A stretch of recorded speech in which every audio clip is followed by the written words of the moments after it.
You pick your cruise ship, your cabin category, you book it, done. Wrong.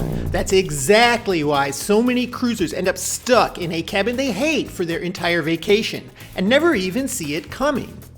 After decades of cruising, I know exactly what to look for and what the cruise lines are never going to tell you. Today I'm giving you 10 cabin mistakes that ruin vacations before they even start. Number 10 alone could save your entire cruise. I'm Gary with Optimal Cruising, bringing you the cruise insider information you need to avoid mistakes, save money, and protect yourself so that you can have your best cruise yet. When I first started cruising decades ago, this mistake was a physical impossibility. In fact, there were no cruise ships with interior balcony cabins. But now, with the newer mega ships and more coming on the market every year, there are tons of these on the seas. And when you're booking that balcony cabin and you're putting out a little extra money because you want a good view, you want to be able to open that door and see the ocean in front of you, well, be careful. If you're on one of these bigger mega ships, some of the balconies, in fact, a good number of them, are interior facing.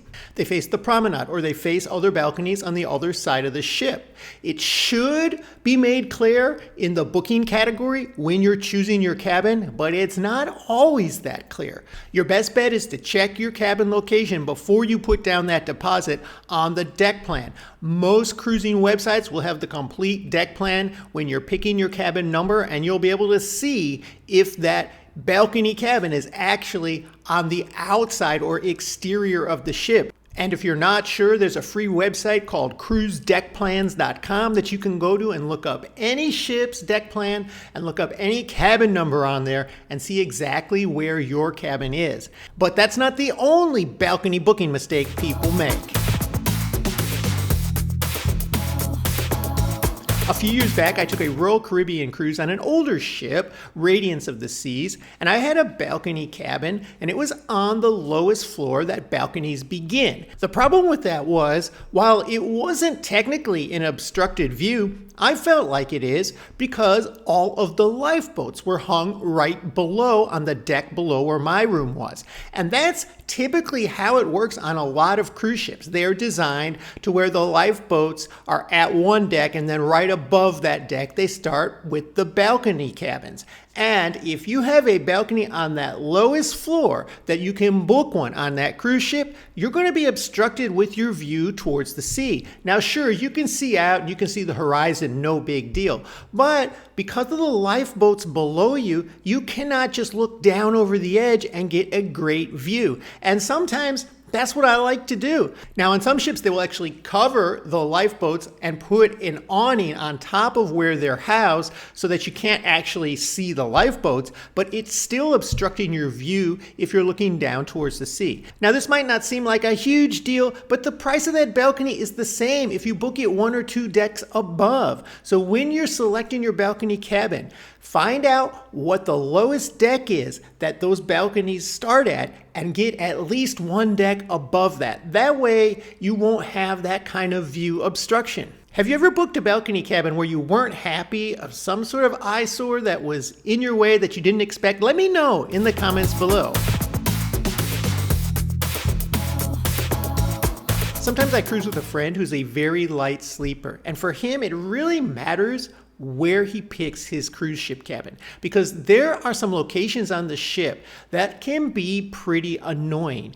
If you're booking a cruise cabin on a lower deck in the front of the ship, you're likely to hear constant banging from the waves crashing against the hull, or anchor noise when the ship is operating its anchor early in the morning if you're at a tender port, for example. If you are on a lower deck in the rear of the ship, you're likely to hear constant engine droning noise because you're closer to the engine room and that vibration and sound travels. If that kind of thing bothers you, just stay away from the lowest possible deck you can book. If you're booking an interior cabin or an ocean view, a cabin with a window, sometimes they'll offer you like deck 2, deck 3, or whatever that lowest deck is. try to get at least 2 decks above that. That's going to make it less likely that you hear these kinds of noises, and if you stay more towards the middle of the ship, you'll be less likely to hear either of them. And another area of the ship that is notorious for having annoying noise in the room is any cabin that is below a pool deck or any kind of solarium or sun deck. And with the way that ships are being modernized and changed these days, there's not just one Lido deck that you have to look out for. You need to be more concerned in what is directly above your room. Because if you're below a pool deck or a sun deck, you're going to hear late at night and very early in the morning, I'm talking 5:30, 6 a.m. in the morning, where all the workers are dragging chairs across the floor and setting them up for the day. And at night, they have to put them all away for the evening. This goes on every single day of your cruise. And for some people, it's a real headache. You also have to be concerned if your cabin is directly above or directly below any type of entertainment venue, because those are staggered throughout these cruise ships these days. And if your cabin is directly above or below that, you're going to hear that bass. You're going to hear that noise, probably at times when you might want to be sleeping, especially late at night. If you value quiet in your cabin, your best option is to book a cabin that is surrounded by other cabins. That means you have a cabin to the left and the right of you and cabins above and below you, because while that doesn't guarantee you won't have any noise, it makes it much less likely, and it shouldn't be consistent. And then there is one more noisy cabin that catches people off guard. A lot of cruisers tell me that they like booking cabins that are near the elevators because it's more convenient. Just step out of your room, you're right there by the elevators, the stairs, you don't have to walk a long way. But it can be a bit more noisy, especially on some of the newer, bigger ships. So if you want a quiet cabin, you want to stay away from the elevator centers or the stairwells. People can get really loud around these elevator corridors. They just don't think that they're bothering anybody. So if you want to avoid that, stay at least 3 or 4 cabins away from the elevator corridor or stairwells. Next, I'm going to tell you about a couple cabins that actually make people sick. But first, if you're looking to book a cruise, we maintain a list of the best cruise deals you can book right now. If you'd like a copy, just comment deals or click on the deals link in our description. Not all cruise ship cabins are created equal when it comes to motion sickness. My wife, who tends to get a little seasick, does much better in cabins in the middle of the ship than cabins in the bow or the stern. If you think about the ship as a lever and the fulcrum at the midpoint of that ship, when that ship is going through the ocean and going through waves, it's going to rock up and down from the bow to the stern, and the very middle of the ship has the least movement.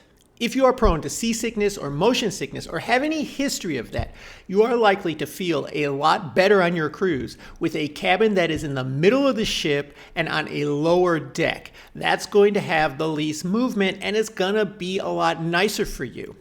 Cabins in the very forward of the ship tend to be the worst for people who are prone to seasickness, but a lot of cruisers still report to me that in the rear or the aft of the ship, they still don't feel as well as in the middle. So now that you've got that perfect cabin in mind for your situation, what do you do about those noisy neighbors? There's a big solution to dealing with noisy neighbors on a cruise ship, and that is do not book a connecting cabin. Unless you are traveling with people and you want 2 cabins together that you can open that door in between them, do not book this type of cabin. Standard cruise ship cabins are relatively soundproof. They do a good job of blocking out noise from your next door neighbor. However, when they have to cut that door between 2 cabins and put a door that can open and close, that kills the soundproofing. So you're going to hear conversations, alarm clocks, cell phones ringing, pretty much anything that's above just a normal moderate conversation level. This is especially important if you are on like a honeymoon cruise, an anniversary cruise, or just kind of a couple's getaway. You don't want to be dealing with that, and you don't want people eavesdropping on you. So Get a cabin without the connecting doors and you will not have this problem. And after you pick that perfect cabin, there are a few mistakes that most cruisers still make that ends up ruining the cruise anyway. I'm going to tell you how to avoid those next. But first, if you would take a minute and subscribe to our channel, hit that like button. It helps us grow and we'll continue to bring you cruise insider information. When I get on a cruise on embarkation day, as soon as I'm allowed to get to my cabin, I go straight there. I'm going to tell you why in a minute, but one of the things that I do right away is find my cabin steward. Cabin stewards on a typical major cruise line will manage between 15 and 20 cruise cabins. Yours is just one of those. And having him know who you are from the beginning makes a difference. And I usually give him a $20 tip up front because that goes a long way to making him or her really want to give me their best service possible.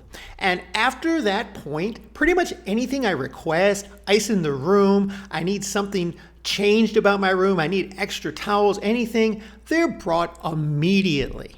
This not only signals that you care about their work and you're going to be tipping them and appreciate it, but it also lets them know that you're a respectful person and you're not going to be coming at them with immediate demands when you need something. And that's something that builds a relationship with your steward, which will give you the best possible cruise cabin service.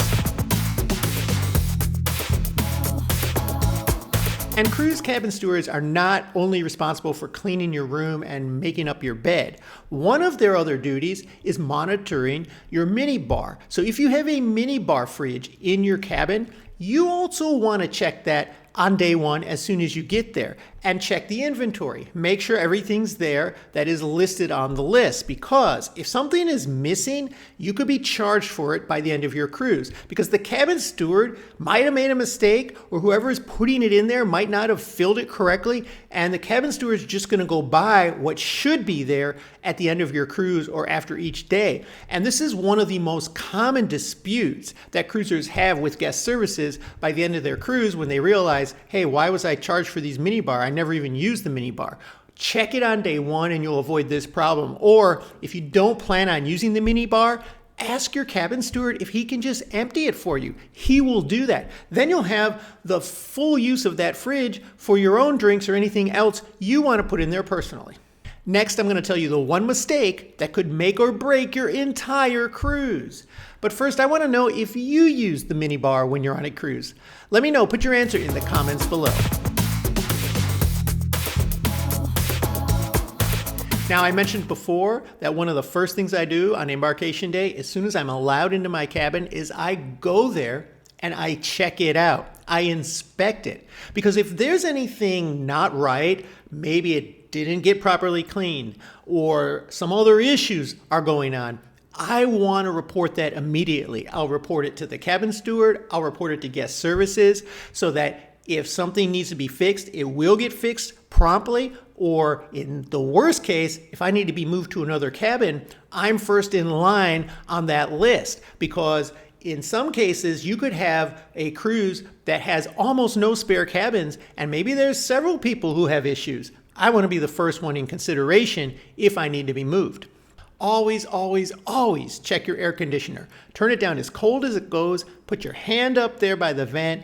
After about 5 minutes, you should be able to feel cool air coming out if it's not already. If not, you might have a problem, and you want to report that right away.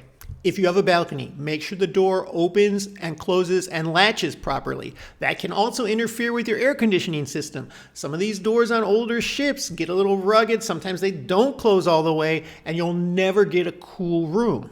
Check that everything is functioning, including everything in your bathroom. Flush the toilet. Turn the water on and watch it drain for a while. A lot of problems in these cruise ships, especially ones that are 10 years or older, get clogged up drains a lot. And they can come and fix that pretty easily. For me, it's annoying to have a stopped up or clogged up drain. So if that's happening, I'm reporting it. And then always check your bed for bed bugs. That's the worst nightmare you can have on a cruise. And if you don't realize it right away, it could be too late to do anything about it. So what you want to do is pull up the mattress pad, look for any black stains, black dots. If you can pull up the mattress and shine a flashlight or the flashlight from your phone under there, if you see any movement or anything going on, any fluttering, you probably have an issue. And while this is not common, it can and does happen, and it will ruin your trip.